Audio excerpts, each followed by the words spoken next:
Hello and welcome. In earlier videos, we created basic illustrations based on the English alphabets.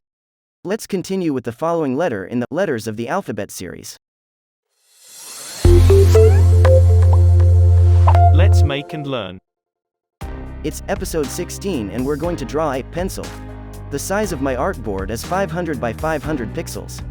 So, without further ado, let's get rolling.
This is all for now.